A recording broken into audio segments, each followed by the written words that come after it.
How to download WhatsApp on PC. Open Microsoft Store and search WhatsApp.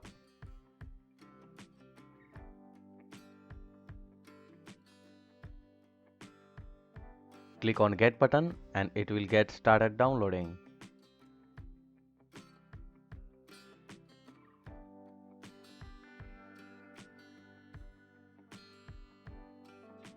Wait up to download complete.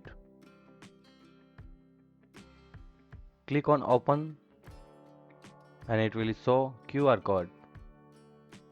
Scan that QR code with your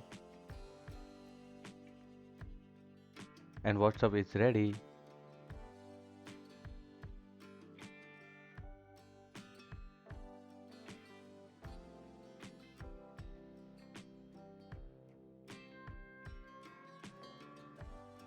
That's it.